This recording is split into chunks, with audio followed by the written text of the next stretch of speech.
Good morning friends. काल आपण बाकीचे कन्सेप्ट बघितले होते म्हणजे नीटचे. आणि नीटच्या कन्सेप्टमध्ये आपण हे शिकलो होतो की केमिकल रिएक्शन कशाला म्हणतात, केमिकल रिएक्शन कोणकोणत्या प्रकारचे आहेत आणि केमिकल रिएक्शनमध्ये कोणकोणते पार्ट महत्त्वाचे आहेत वगैरे वगैरे आपण शिकलो होतो. आज आपण त्या केमिकल रिएक्शनमधलाच थोडासा जो इम्पॉर्टंट पार्ट राहिलेला आहे की तुम्हाला मी काल त्याचं इंट्रोडक्शन दिलं होतं. इंट्रोडक्शनमध्ये आपण काल असं पाहिलं होतं की बा टाईप ऑफ केमिकल इक्वेशन दोन प्रकारचे असतात. केमिकल इक्वेशनच्या टाईप्स काय बघितलं होतं आपण? केमिकल इक्वेशनच्या टाईप्स ऑफ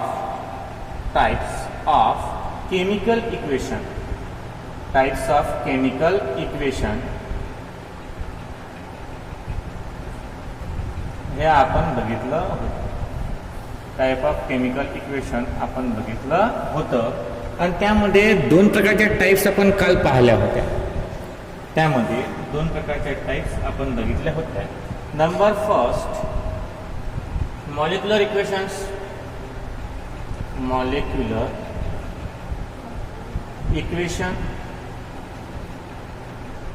आता मॉलिक्युलर इक्वेशन म्हणजे काय होतं बघा. मॉलिक्युलर इक्वेशन म्हणजे काय? The equation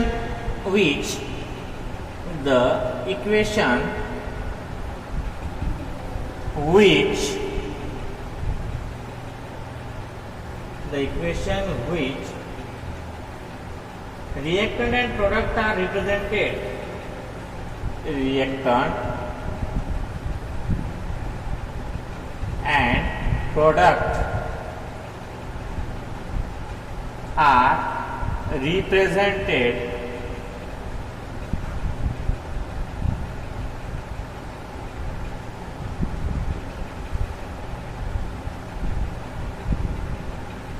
in the form of molecule.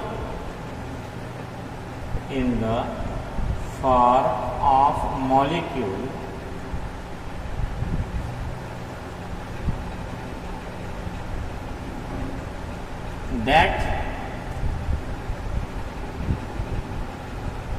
equation is called molecular equation.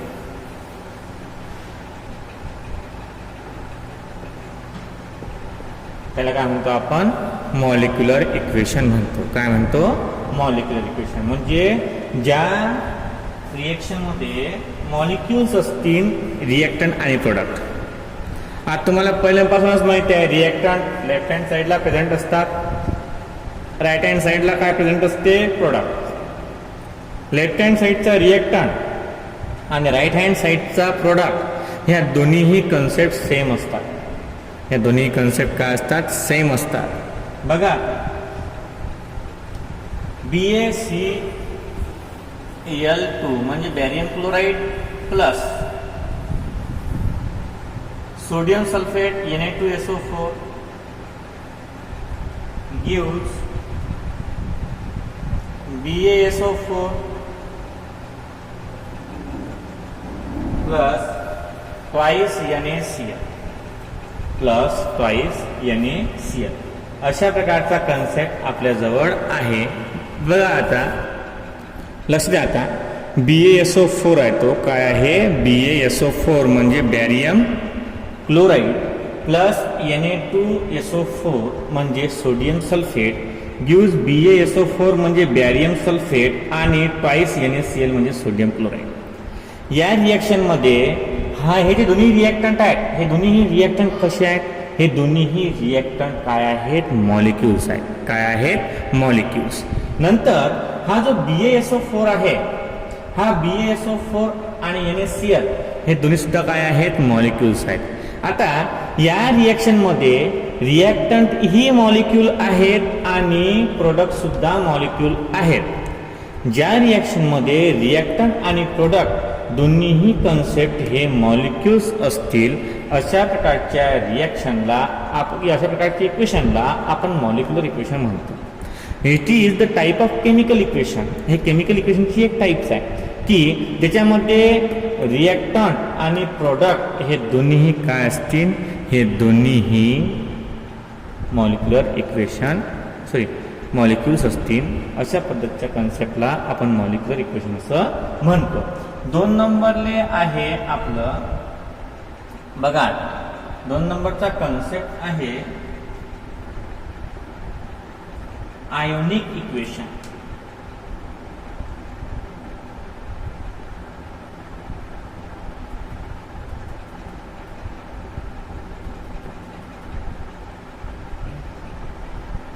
दोन नंबरचा कन्सेप्ट काय आहे आपला आयोनिक इक्वेशन. आता आयोनिक इक्वेशन म्हणजे काय? Ionic equation are those in which म्हणजे the equation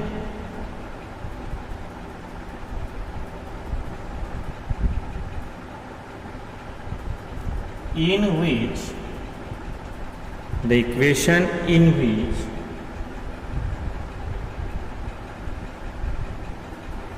reactant and product are written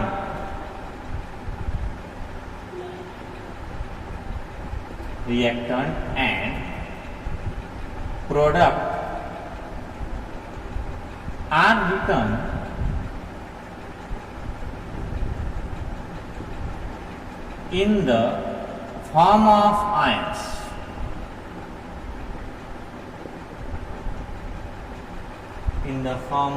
ions. That equation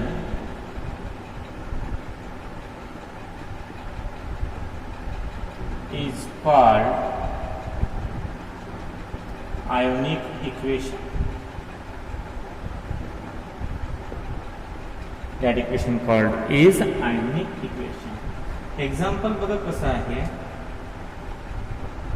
Ba2 positive plus SO4 2 negative gives BaSO4 आणि खाली बा.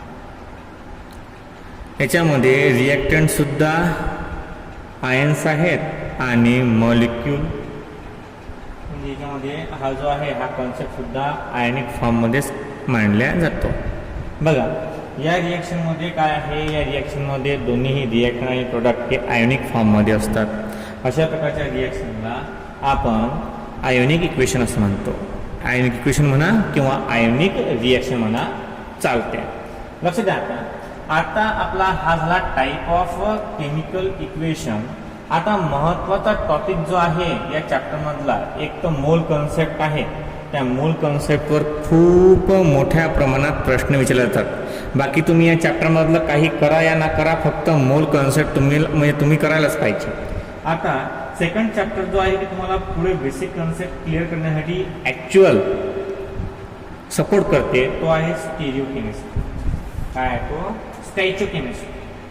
आता स्टॅइचोकेमिस्ट्री म्हणजे काय बघा, नवी हेडिंग टाका स्टॅइचोकेमिस्ट्री. STOICHIO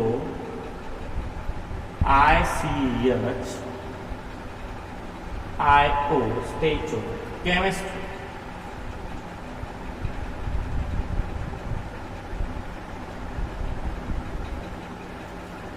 स्टॅइचोकेमिस्ट्री.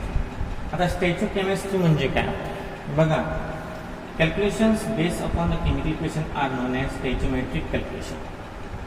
म्हणजे एखाद्या केमिकल रिएक्शनमध्ये हीट मोजणं डेल्टा एच, याला हीट मोजणं म्हणतात. या हीटलाच काय म्हणतात? एन्थॅल्पी. कॉन्सन्ट्रेशन ऑफ रिएक्टंट किती असते, कॉन्सन्ट्रेशन ऑफ प्रोडक्ट किती असते, याच्यामध्ये रेट लॉ काय म्हणते वगैरे वगैरे, ह्या पुऱ्या कन्सेप्ट ज्या कॅल्क्युलेशन करते केमिकल रिएक्शनमध्ये त्याला आपण स्टॅइचोकेमिस्ट्री असं म्हणतो. मग याला म्हणता कसं येईल आपल्याला? याला एकदम सिंपल म्हणता येईल calculation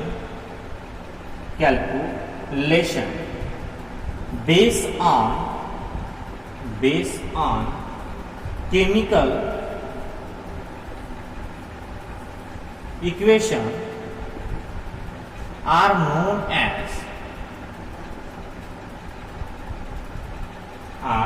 known as stoichiometric STOICHIO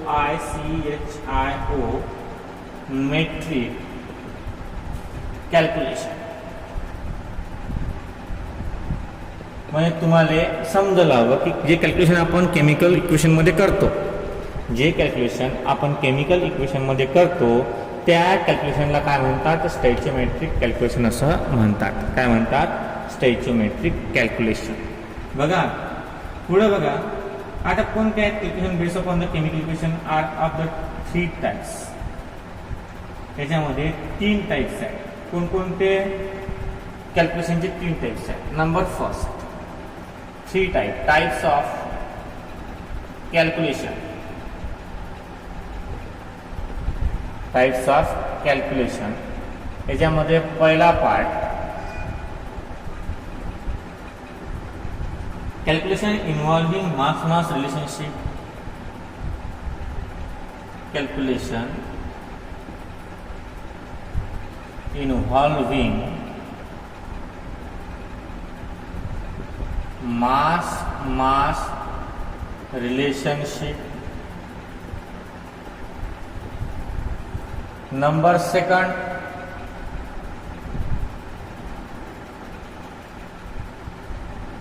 calculation involving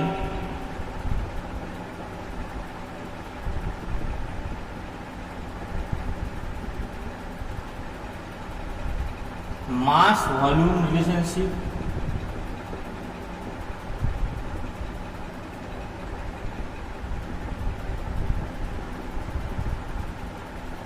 Number third,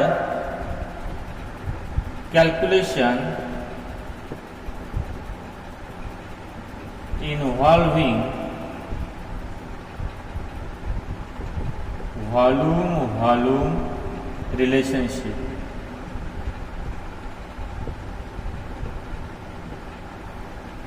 पहा 3 कन्सेप्ट आहेत यात. Number first, calculation involving mass relationship. आता मास कधी घ्यायला लागते, एक तर सॉलिडमध्ये एक तर लिक्विडमध्ये. परंतु याच्यामध्ये गॅस इन्व्हॉल्व आहे काय, नाही. आणि समजा रिएक्टंट आणि प्रोडक्ट तुम्हाला गॅसमध्ये दिलं असतं, मग कसं करसान तुम्ही. मग त्यासाठी सेकंड नंबरचं आहे कॅल्क्युलेशन इन्व्हॉल्विंग मास व्हॉल्यूम टाईप रिलेशनशिप. यामध्ये दोन्ही बी सॉलिड असो गॅस असो काही असो. आणि 3 मध्ये काय आहे, कॅल्क्युलेशन इन्व्हॉल्विंग व्हॉल्यूम रिलेशनशिप. म्हणजे गॅसेस पासून जर गॅसेस मिळत असेल तर तुम्हाला 3 नंबरचं रिलेशन यूज करता येते. म्हणजे according to the state of matter याच्यात टाईप ऑफ कॅल्क्युलेशन 3 प्रकारचे आहेत.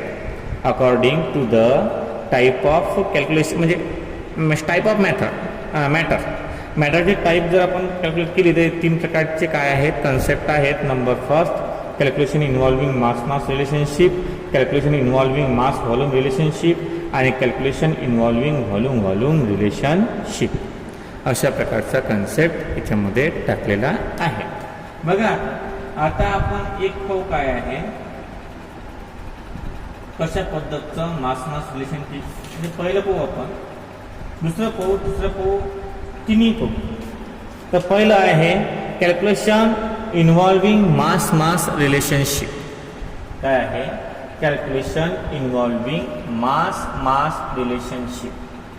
कॅल्क्युलेशन इन्व्हॉल्विंग मास रिलेशनशिप कसं आहे बघा. कॅल्क्युलेशन इन्व्हॉल्विंग मास रिलेशनशिप कसं आहे, हेडिंग टाका पाहिजे. Calculation involving mass relationship.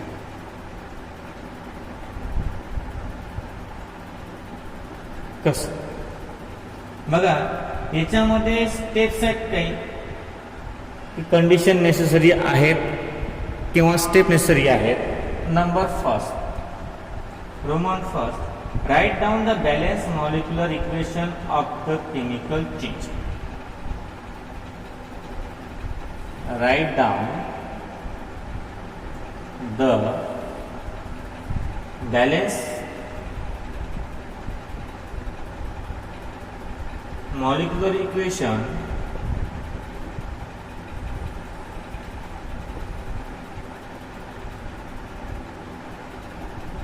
of the chemical chain.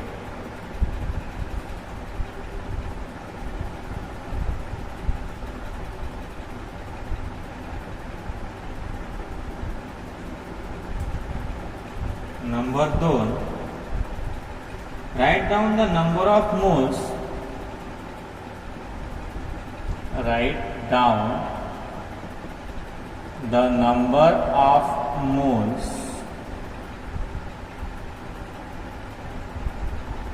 below the formula of each.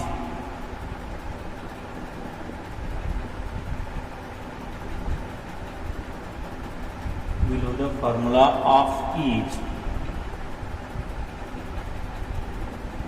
of the reactant and product. Of the reactant and product each. Number 3, write down the relative masses. Write down the relative masses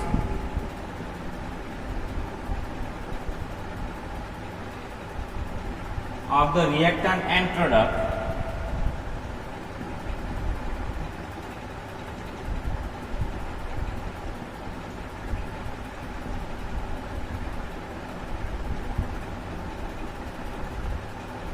with the help of formula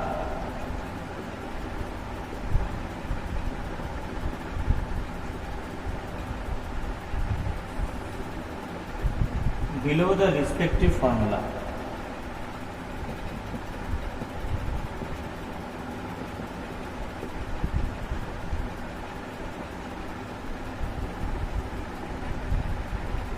लक्ष द्या, अशा प्रकारचे 3 concept आहेत mass mass रिलेशनशिपमध्ये.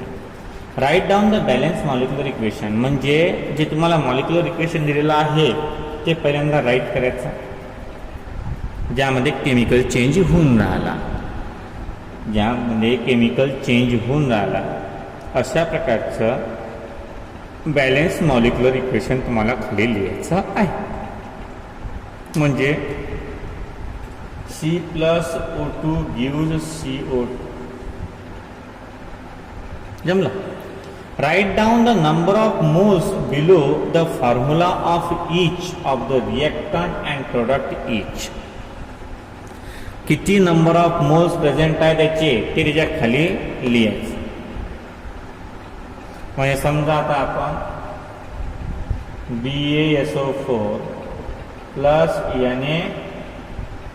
Na2 नहीं BaCl2 plus Na2SO4 gives BaSO4 plus Na2 म्हणजे twice NaCl. तर हा 1 मोल, हा सुद्धा 1 मोल, हा सुद्धा 1 मोल आणि हा आहे 2 मोल. हे झालं write down the number of moles below the formula of each of the reactant and product each. Third, write down the relative masses of the reactant and product. Write down the relative masses of the reactant and product with the help of formula below. With the help of formula below, the respective formula. म्हणजे right down the relative masses. Relative mass किती आहे याचा बॅरियमचं किती आहे, Clचं किती आहे, Cl2चं किती आहे, याचा रिलेटिव्ह मास तुम्हाला काढायचा आहे आणि त्याच्या खाली आपल्याला तेल मास लिहायचं आहे. हे झालं मास मास रिलेशनशिप. इकडलं मास पाहायचं, इकडलं मास पाहायचं, सारखं सारखं आहे काय मास मास रिलेशनशिप. हां, मोल्स मोल्स सारखे आहेत काय ते पाहायचं. सारखे नसतील तर मग सारखं तुम्हाला करावं लागेल. असे अलग अलग कॉन्सेप्ट सुद्धा वापरतात, એટલે मास मास रिलेशनशिप असं म्हणतात. आता लिमिटिंग रिएजंट न्यू कॉन्सेप्ट आहे, यातलाच आहे limiting reagent.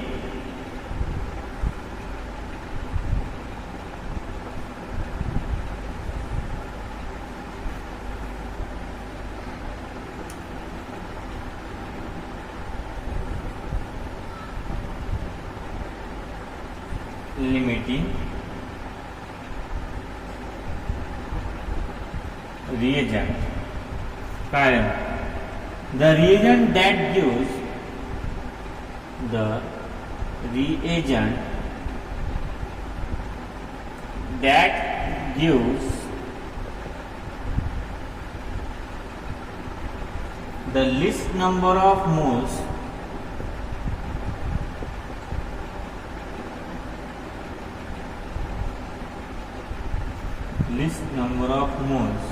of the product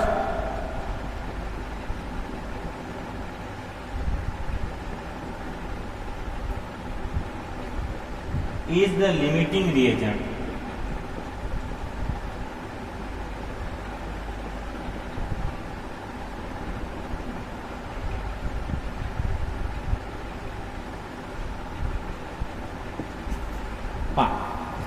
The reagent that gives the least number of moles.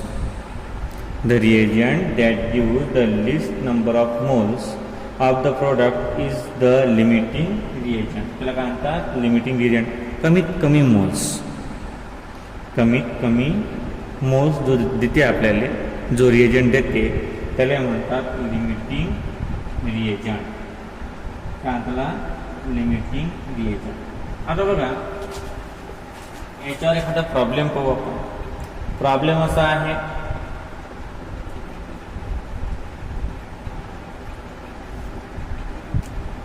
the amount of carbon monoxide, the amount of carbon monoxide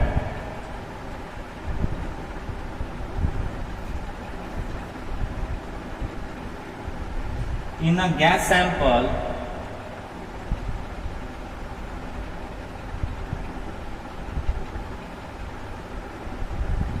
can be determined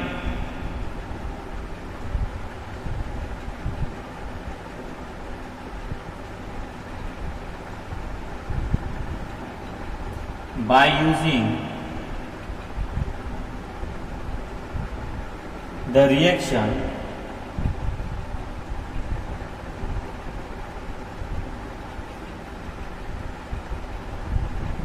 I2O5 plus 5CO gives I2 plus 5CO2. हे गणित आहे. आता हे गणित solve करायचं आहे आपल्याला. If the sample, question झाला नाही अजून. If the sample liberate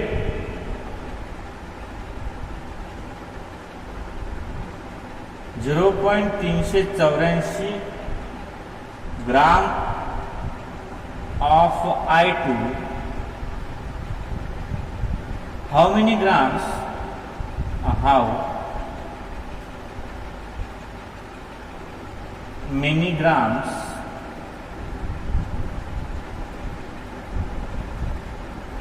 of CO were present in the sample,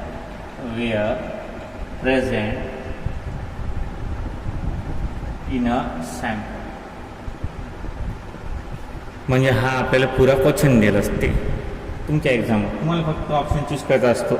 क्वेश्चनच्या एक दुर्लक्ष करा. खूप मोठा लिहायचा आहे, खूप वेळ जातो, काही ज्ञान नाही आपल्यापर्यंत. लक्ष द्या. The amount of carbon monoxide in a gas sample can be determined by using the reaction here. If the sample liberates 0.384 gram of I2, how many grams of carbon monoxide were present in a sample? मग पहिल्यांदा तर आपल्याला नियमानुसार ज्यावेळेस आपण जे मागं नियम पाहिले तर पहिल्यांदा केमिकल इक्वेशन लिहून घ्यायचं असते. मग केमिकल इक्वेशन लिहून घेतलं आपण. I2O5 plus 5CO2 gives I2 plus 5CO2 झालं. नंतर त्याच्यामध्ये त्याचे मोल लिहायचे असतात. हे किती मोल्स असतात बाबा? 1 मोल्स. हा किती आहे? 5 मोल्स. हा लिमिटिंग रिएजंट आहे. आणि I2 किती आहे? 1 मोल.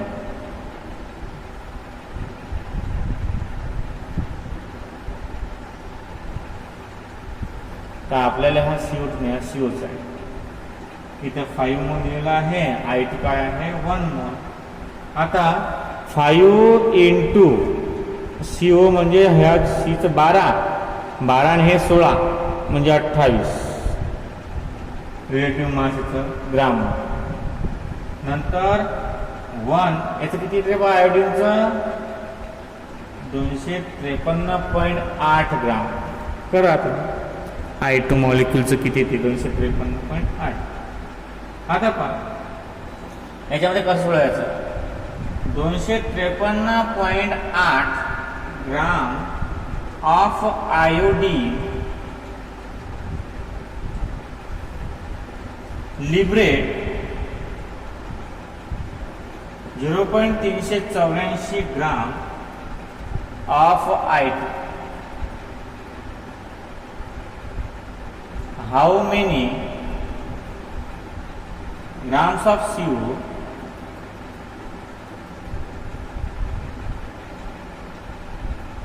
is present in the sample?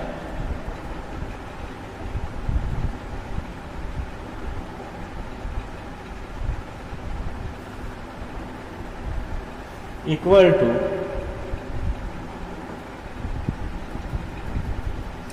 5 into 28 ग्राम. मग काय करायचं लक्ष द्या. नंतर 1 gram of iodine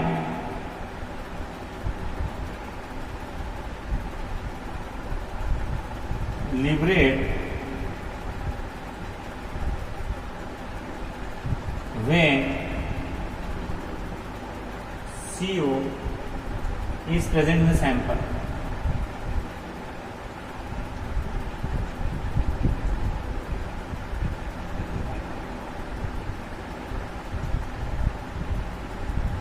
Equal to 5 into 28 upon 253.8 gram. 0.384 gram of iodine liberated when CO is present in the sample.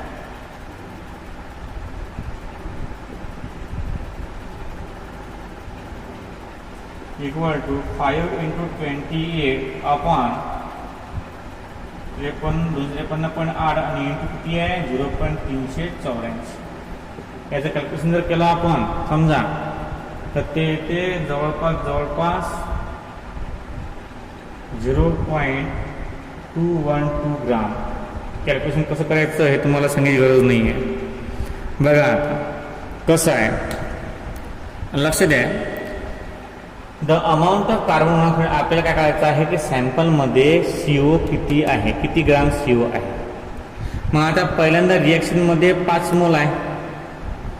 एका COचं वजन किती आहे 28 ग्राम म्हणजे 5 गुणिले 28 हे झालं टोटल याचं रिकमेंडेशन. I2 आहे 1 मोल याचा आहे 253 ग्राम. आता आपल्याला काय करायचं आहे 253 ग्राम ऑफ आयोडीन लिबरेटेड किती एवढं ऑफ I2. तर how many gram of CO is present in the sample एवढं डिवायडेड बाय एवढं. आता हे डिवाइड एका मॉलिक्यूलमध्ये कसं आहे समजा 1 ग्राम ऑफ हे 5 गुणिले 28 भागेला या 1 ग्रामची किंमत आयोडीनची किती आहे एवढी आहे बघायला किती. आता किती लिबरेट होणार तो एवढं म्हणजे या पुऱ्या टर्मला आपल्याला 0.384 न मल्टिप्लाय करावं लागते. पहिल्यांदा आता या मोलनं याच्या मॉलिक्युलर मासला मल्टिप्लाय करायचं. नंतर किती लिबरेट होणारा I2 होणारा एवढं त्याला डिवाइड करायचं आणि या दोघांच्या रेशोला मल्टिप्लाय करायचं की किती लिबरेट करते 0.384 यांना डिवाइड केलं किंवा मल्टिप्लाय केलं मग तुमचं उत्तर येऊन जाते 0.212 ग्राम. अशा प्रकारचे प्रॉब्लेम तुम्हाला इझी असतात. त्यापेक्षा एवढं मोठं मी लिखाण काम केल्यापेक्षा एक काम करू शकता याच्यामध्ये कसं पहा हा जो 5 गुणिले 28 आहे याला यांना डिवाइड करायचं, म्हणजे रिॲक्टंटला प्रोडक्टला डिवाइड करायचं आणि किती लिबरेट करून त्यांना मल्टिप्लाय करायचं, उत्तर तुमचं येऊन जाईल. म्हणजे अशा प्रकारचा कन्सेप्ट तुमच्या लक्षात येणार. आता बघा, हे झालं आपलं आजचं लेक्चर. यानंतर आपण काही प्रॉब्लेमच पाहू उद्यासुद्धा काही प्रॉब्लेमच पाहू. ते प्रॉब्लेम झाल्यानंतर मग हे चॅप्टर संपते. काही इम्पॉर्टंट प्रॉब्लेम आहेत की जे एक्झाममध्ये विचारलेले आहेत ते सुद्धा याच्याच बरोबर आपण पाहूया. ओके, यासाठी एवढंच, बाकीचं आपण उद्या पाहू.